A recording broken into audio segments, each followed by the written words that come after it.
Hello' বন্ধু, কি খবৰ? সকলো ভালে আছে চাগে? ভিডিঅ'বোৰ চাই আছে চাগে? আজি আপোনালোকলৈ আৰু এবিধ বস্তু লৈ আনিছোঁ, যিটো আজি আমি বনাম গাহৰি মাংস। আৰু গাহৰি মাংস আজি আমি বনাম কলডিলৰ লগত। মই বজাৰৰ পৰা এটা কলডিল লৈ আনিছোঁ। তো সেইটো কলডিলেৰে আমি অলপমান গাহৰি মাংস বনাম। বেছি নবনাওঁ, অলপ বনাম। আৰু গোটেইটো কলডিল নালাগে, অলপমানেই লাগিব। কোনেনো বলক চাওঁ কলডিলেৰে গাহৰি মাংস আজি কেনেকৈ বনায়। গাহৰিখিনি সৰু সৰুকৈ কাটি লৈছোঁ আৰু চৰ্বি আৰু মাংস দুইখিনি সমানে আছে, 300 গ্ৰামমান আছে। তো অলপ পানী দি বইল কৰি ল'ম।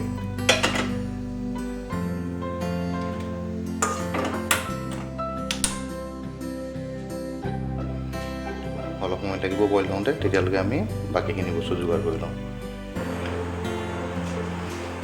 আমাৰ গাহৰি মাংসখিনি বইল হৈ গৈছে, এতিয়া এইখিনি নমাই ল'ম। এটা কেৰাহী বহাই দিছোঁ, মিঠাতেল বেছি নাই দিয়া, অলপমান।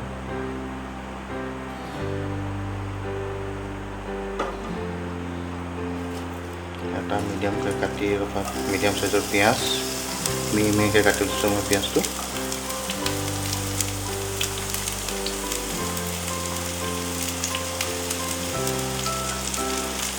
দুটা জলকীয়া, ডাঙৰ চামুচেদি 1 চামুচ আদা নহৰু পেষ্ট, 50-50 আদা নহৰু আছে, ধুনীয়াকৈ বনাই দিম।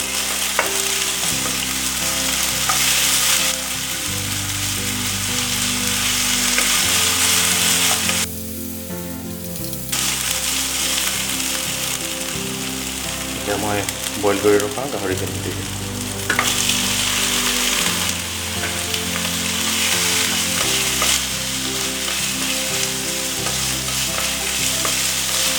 বেছি লোৱা নাই, 300 গ্ৰাম গাহৰি লৈছোঁ।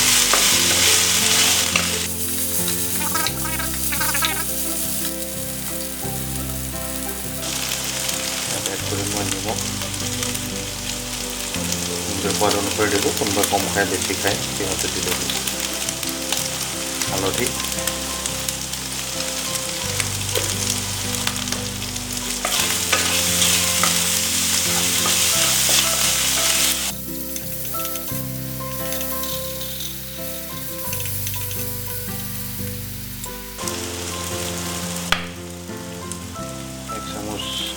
জিৰা,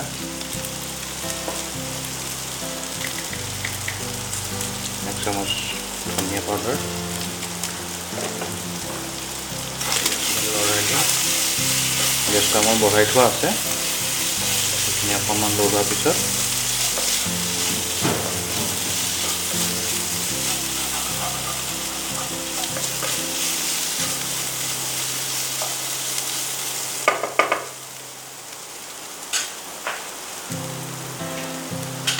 গাহৰি বইল কৰি থোৱা পানীখিনি আছিলে, তাতে যথেষ্ট পৰিমাণৰ তেল আছে, তাৰে পৰা মই অলপমান দি দিছোঁ।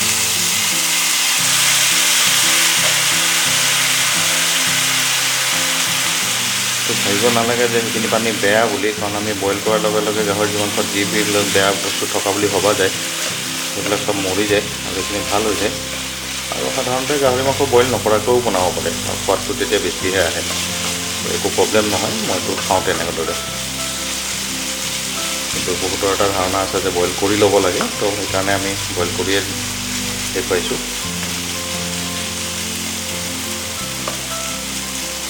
অলপ তেল ল'বলৈ লৈছোঁ মাংসটোৰ পৰা, কাৰণ মই তেল আৰু মাংস সমানে লৈছিলোঁ।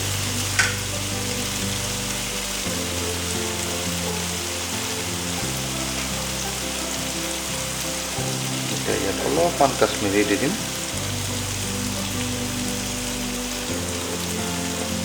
এইটো জ্বলা জলকীয়া গুড়িটো নহয়, কাশ্মীৰী ৰঙৰ বাবে। আৰু অলপমান জালুক।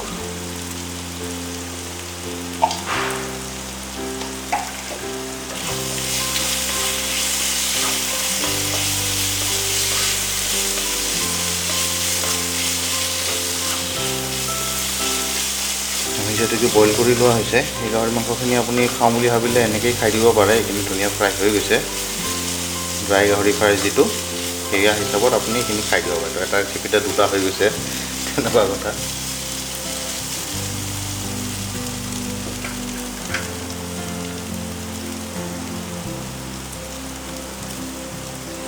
এতিয়া আমি মিহিকৈ কাটি থোৱা কলডিলখিনি দিয়ে। মই কলডিলখিনি ধুনীয়াকৈ মিহিকৈ কাটি লৈছোঁ, একদম মিহি মিহিকৈ।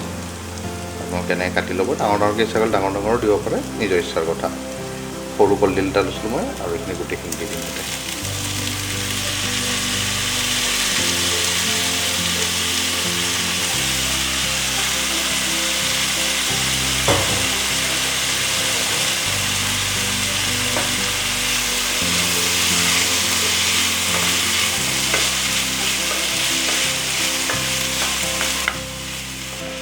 ধুনীয়াকৈ লৰাই দিয়ক গোটেইখিনি, তেলবোৰ যাতে গোটেই কলডিলত লাগি যায়।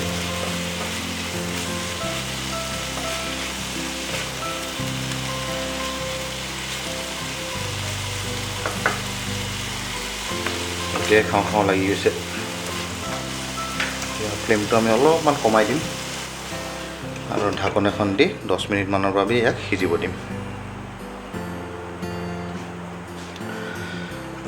10 মিনিট হৈ গৈছে।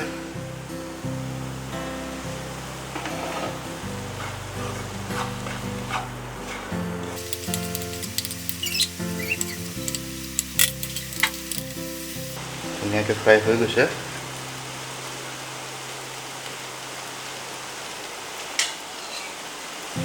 এটা আমাৰ যিখিনি পৰ্ক ষ্টক আছিলে, আমি আকৌ অলপমান দি দিম।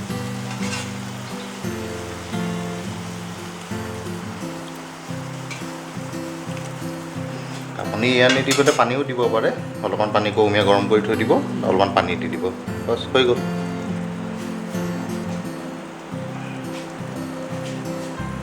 আৰু ইয়াক আকৌ এবাৰ আমি লাহেকৈ লৰাই দি ঢাকি দিম।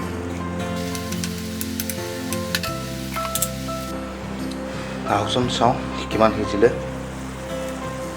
ৱাও,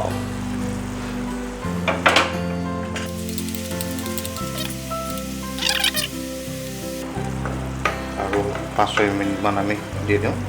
যিহেতুকে ফ্লেমটো কমত আছে, মানে জুইখিনি কমাই থৈছোঁ মই, তো সেইকাৰণে ধুনীয়াকৈ লাহে লাহে সিজি আছে। আৰু এইখিনি হৈ যোৱাৰ পিছত ইয়াত আমি অলপমান গৰম মছলা এড কৰি দিম।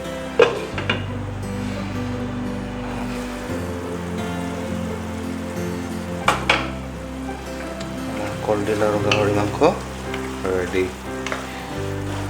গেছটো আমি অলপমান বঢ়াই দিম আৰু ইয়াতে অলপমান গৰম মছলা দিম। এইটো মই বজাৰৰ পৰা কিনা গৰম মছলাটো দিছোঁ, আমি পিচি লোৱাটো নাই দিয়া, কাৰণ পিচি ল'লে তাতে ইলাচি বা হেৰি হিচাপটো বেছি হয়।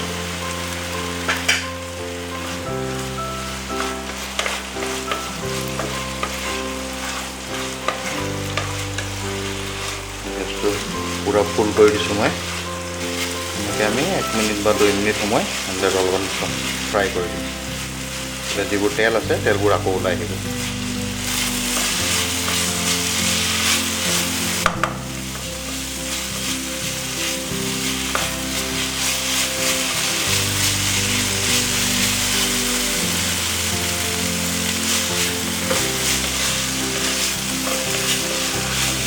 এইখিনি আমাৰ ৰেডি।